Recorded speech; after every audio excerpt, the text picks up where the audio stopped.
ሰሞኑን ራሴን ለመቀየር ሞክሬ ነበር። በምን አይነት መልኩ? አንድ አይደል ያለምንም ፍርሃት ሰዎችን ለመቅረብ ሞክር፣ ግን ራሴን ማሸነፍ አቃተኝ።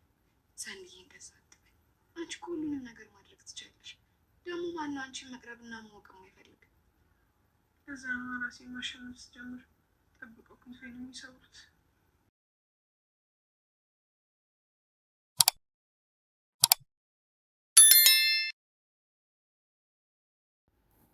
ኪራና ቅዱስ ዛሬ ተገናኝተዋል።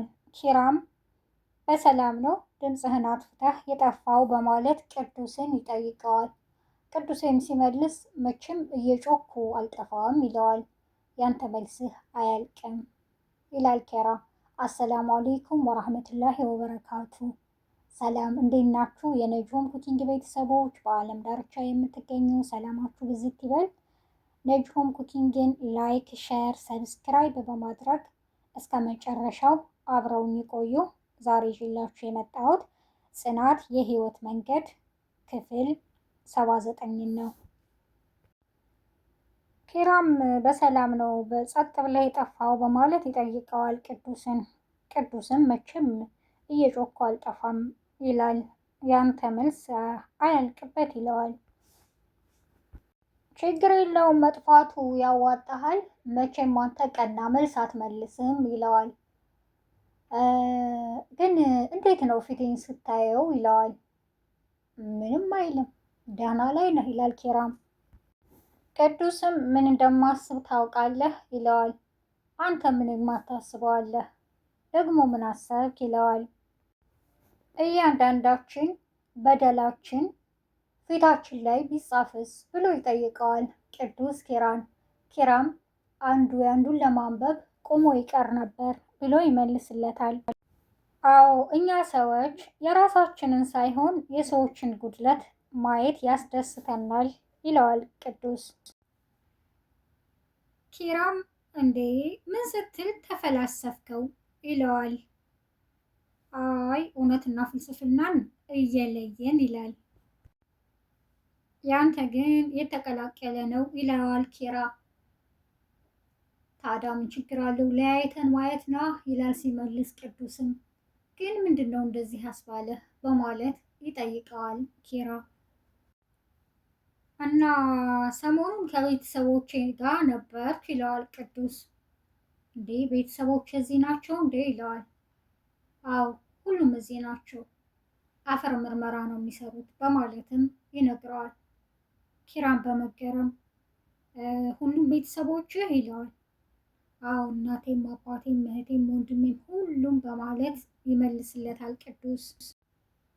ኪራም ለዛ ነው አፈታ ብለህ የምትኖረው በማለት ይመልስለታል ቅዱስ። አዎ ስራ የሚሰራው እኮ ነገን የሚያስብ ለነገ የሚጨነቅ ነው ይለዋል። ታዲያ ቤተሰቦች እንደዚህ ከሆኑ አንተ ለምንድን ነው እንደዚህ የሆንከው ይለዋል። እንዴ ያወራሁ አልገባህም እንዴ ይለዋል። ያን ያክል እውቀቱ ባይኖረኝም የአፈር ምርምር የእጽዋት እድገት ምናምን ይመስለኛል ይላል ኪራ በመገረም። ቅዱስን በልበልበል አቁም፣ አፈር ምርምር ያልኩህ እኮ ሞተዋል ማለት ነው ይለዋል። ኪራም ይደነግጥና ምን ይለዋል። ኪራ ደንግጧል። በጣም ይቅርታ ስላስታወስኩህ ይለዋል። አይ ችግር የለውም ብቻዬን መቃብራቸው ላይ ሻማ ማብራት ከጀመርኩ 3 ዓመቴ ነው ይለዋል። ትናንትና መታሰቢያቸው ነበር ይለዋል። እና ታዲያ እኔ ያለሁልህ አይደል እንዴ ይለዋል ኪራ። ሰናይትም ወደ እነ ጽናት ቤት ሄዳለች። እሺ ሴቶች እንዴት ናችሁ ትላቸዋለች። ደህና ነን ከአንቺ መጥፋት በስተቀር ይሏታል። ጽናትም ሰንዬ ግን ደህና ነሽ ትላታለች። አዎ ደህና ነኝ ምን ነው ትላለች ሰኑ። አይ ሳይሆን ምን ሆነሽ ነው ዛሬ ስራ ያልገባሽው ትላታለች። አይ በቃ ሰውየው ባየው እረፍት የሚሰጥ አይደለም ትላታለች። እናማ ለራሴ እረፍት ሰጠው ትላለች ሰኑ። ሰውየው ማለት ቦርጫማ አለቃሽ ነው ትላለች። ይሳሳቃሉ።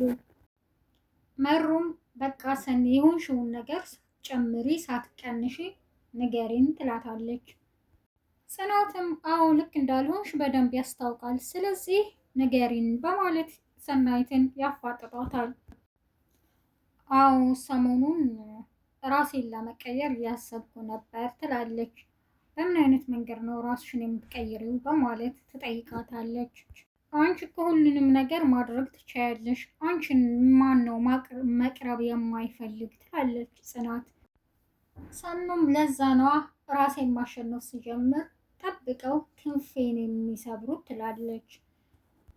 መሩም በቃ ያንቺን መነሳት ብቻ የሚፈልጉ ሰዎችን ብቻ ውድቀትሽን የሚፈልጉ ሰዎችን ወደዛ በያቸው በማለት ትነግራታለች። ኪራና ቅዱስም ወሬያቸውን ቀጥለዋል። ግን ጠንካራ ሰው ነህ ይለዋል ኪራ ቅዱስም እናቴ ከብረት ነው የተሰራው ትለኝ ነበር ይለዋል። ኧረ እባክህ ግን ተጠንቀቅ ማግኔት እንዳይዝህ በማለት ይነግረዋል። አይ ቅዱሴ በቃ ይሄ ሁሉ ህመም ተሸክመህ ነው እንደዚህ እብድ የሆንከው ይለዋል ኪራ። አዎ አንዳንድ ነገሮችን ዋጥ ማድረግ አለብህ ይለዋል። ኪራም አንተማ ዋጥ ብቻ አይደለም ያደረከው ስንቅጥ ነው ይለዋል። ኪራና ናሆምም ሳሎን ቁጭ ብለዋል። በቃ ሴቶቹ ምን ሆነው ነው እረስተውናል ዛሬ ይላሉ። ምናልባት ሰናይት መታ ከሆነ ጭራሽ ከነመፈጠራችንም የሚረሱን ነው የሚመስለኝ ይላል ናሆም። ኪራም እባክህ በዚህ ሰዓት ሰናይት አትመጣም ይለዋል። በቃና የሆነ ነገር እንስራ ወደ ኪችን በማለት ይሄዳሉ። ሲሄዱ ጽናትና መሩ ኃይለኛ ወሬ ይዘዋል። የትኛውን ፕሮጀክት እየነደፋችሁ ነው ይላል ናሆም። እኛማ ባሎቻችንን እንዴት ነው ደስ እንዲላቸው የምናደርገው እያልን እያወራን ነው ትለዋለች ጽናት። ኪራም እናንተ ኑሩልን እንጂ እኛ ደስተኛ ነን ይላታል። በቃ ኑ ወደ ሳሎን እንሂድ ትላለች። ናሆምም ኧረ አብረውን መጥተዋል ይላል። ምኑ ይሉታል። ሳሎኑ ተከትሎን እዚሁ ኪችን መጥተዋል ይላል። ሰኑና ኪብሮንም መንገድ ላይ ይገናኛሉ። እንዴ ዛሬ ከየት ነው ይላታል። ከጓደኛዬ ጋር እየመጣሁ ነው ትለዋለች። አንተ ከየት ነው? እኔም ከስራ እየወጣሁ ነው ይላታል። እንዴ እኔን ስታይ አጥር ላጥር እንደማትደበቂ ዛሬ ምንድን ነው ይላታል። አይ ደግሞ እየቀለድኩ ነው እንዳትቆጪ፣ ነይ በቃ ካፌ አምሽተን እንሄዳለን ይላታል። ጽናትና መሩም ምን ሆና ነው ይቺ ልጅ እመጣለሁ ብላ አመሸች በማለት ዘግተዋል። ሰኑም እነ ኪራ እነ ናሆም እያበሸቋት ስለነበረ ተደብቃ መቼ ነው የሚወጡት እያለች ስታይ ትቆያለች። መውጣታቸውን አረጋግጣ ወደ ሳሎን ትመጣለች። ጽናት ወጡ፣ እነሱም መውጣታቸውን ሳይ ነው የመጣሁት ትላለች። ቦርሳ የት ነው በማለትም ትጠይቃታለች። ያው እዛ ከጠረጴዛው ታች ትላታለች።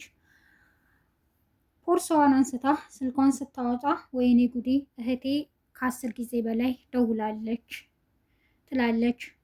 ኪብሮንም እንዴ ማታ እኮ እህትሽን እኔ አናግሬያታለሁ ይላታል። በጣም ትደነግጣለች ሰናይት። ምን ነው እንካናግራት ብለሽ የሰጠሽኝ እኮ አንቺ ነሽ ይላታል። ኪብሮም አታደርገውም በማለት ሰናይት ትጮኻለች። የዛሬው ክፍል ይህን ይመስላል። በቀጣይ ክፍል እስከምንገናኝ ሰብስክራይብ በማ